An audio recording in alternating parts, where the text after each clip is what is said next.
We're going to look at creating a multiplicity image in this session. Now, for this particular task, I've already got the photos taken and ready to roll, and I can explain how they're done, and I'll show them to you, and I'll show you how to put them together. I'll also talk about using a tripod and not using a tripod, because you can get away with it. So basically what I'm looking at is going to show you how I'm going to create this image here. We're just going to open that. Okay, so that's a multiplicity image that I've taken. I don't think I used a tripod for this one. I'm pretty sure I didn't. It's a matter of holding the camera very still. So what I'll do is I'll go to the raw files we're going to look at. I'll just open them. We'll go to a quick look.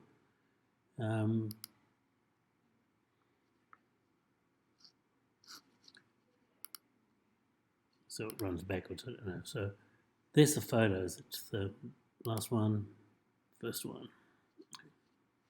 We go this way. So you can see the way they're moving there. I didn't use a tripod.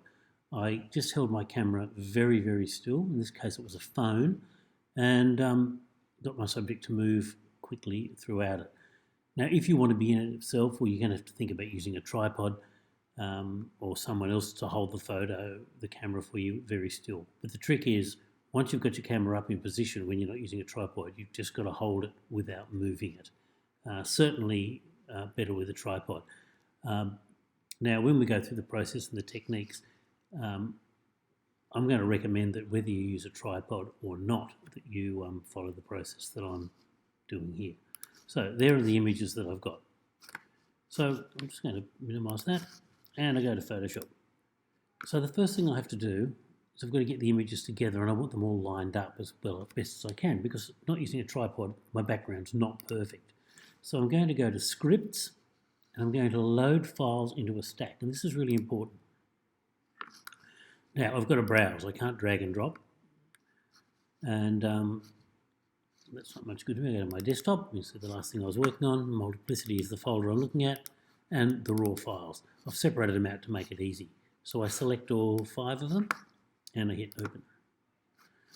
Now, I am going to attempt to automatically align my source images. Even if you have used a tripod, you can find that there is a slight bit of vibration in the images, particularly if you're using a DSLR or someone else is pressing on the shutter for you.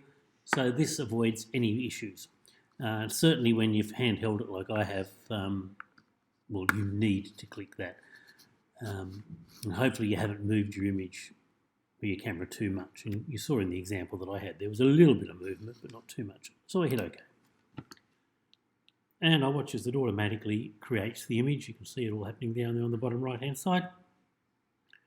And lining all the layers. And we'll be ready in a second. So there we are. Look, all the layers.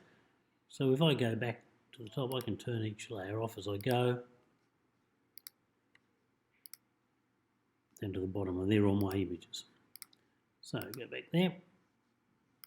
Now I need to create a layer mask on each image. So go down, here we go. Yeah, create a layer mask, that's what I want.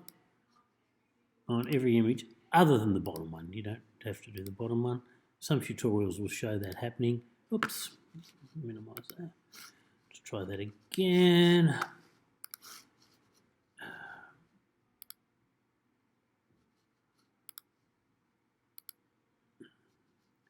And there's the bottom one there. So you don't need to create a layer mask on that for this one because it's the base image. Now, I'm going to click on my layer mask. Make sure you've clicked on your layer mask and you've got these little marks around the outside, not on the photo, on the layer mask. Now, I need my colours here to be black and white. So say they were, let's make it red, were grey and white there. I don't want that, or a red different colour. I'm going to click up here. That gives me automatically down to black and white. Now I want the black on top, so I use this little tool here, flick it, so I've got my black on top. I'm going to my paintbrush tool. Now I've got a good size brush there, 300, and I've chosen a soft round. I find the soft round really good with that because you don't get hard edges. And if you've got slight variations in your exposure, it compensates for them and they don't show up too much. So there's my half round brush. So I'm going to paint over my figure. So I'm actually deleting my figure. I'm getting rid of them at this point. And so there's the figure gone. If you look carefully down here, you can see the black area, which is basically I've painted over that figure with black so you can't see it. Now, but I want to see that figure, so what I've got to do is invert it. Now I have to use the keyboard command here, if I can't do it any other way. Command I, turns it round, makes that bit white or clear and the rest black. So there's my image, so that little bit, if I was to turn off all my other images, just briefly, that's what I've got left, okay? Turn them back on, a bit more. So I go to my next layer mask. I do the same thing. My settings are all the same, so no worries. I go here and I paint over my person. Now I'm going to deliberately make a mistake here. Oh, I've gone too far. I can see the other, I don't want that to be showing. So how do I fix it? Well, I just quite simply flick it round with white and I go back over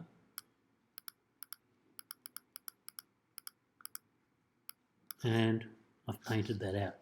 Just remember to flick that back. Go to this image again, Command I. There's my third image. Click on the next one. So this is the one I've got to get rid of. I'm on black, yes I am. Tools are the same.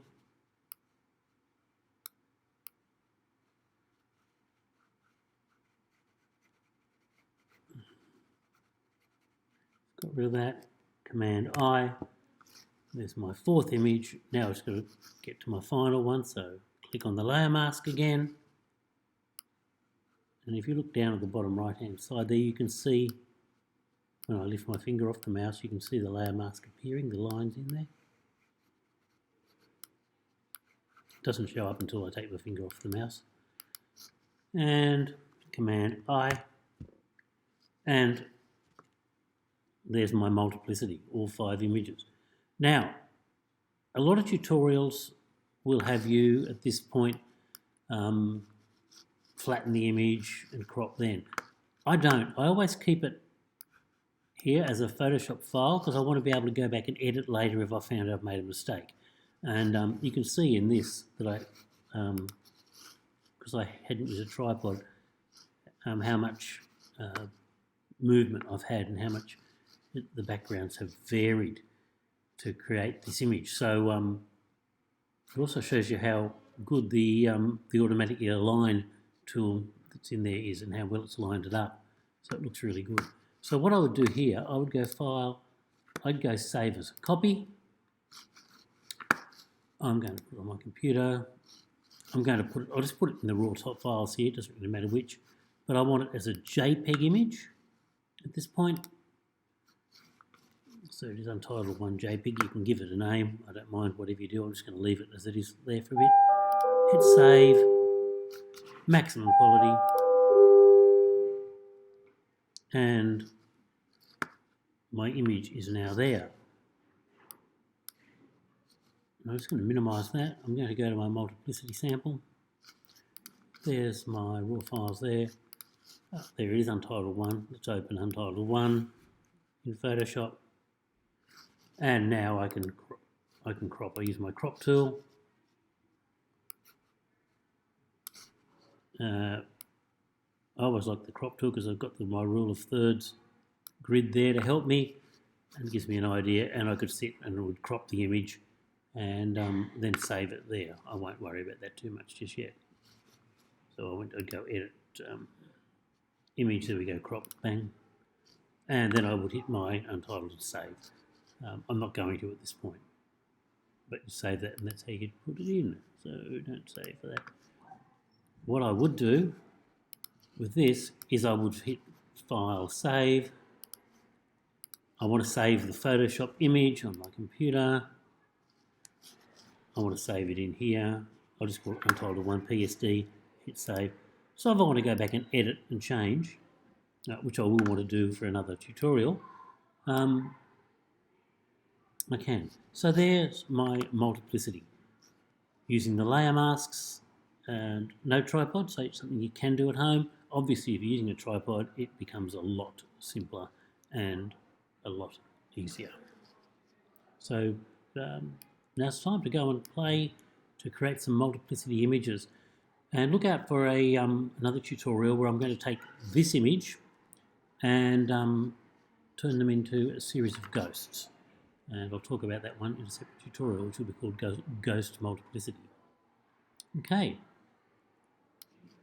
And I just did all that without recording.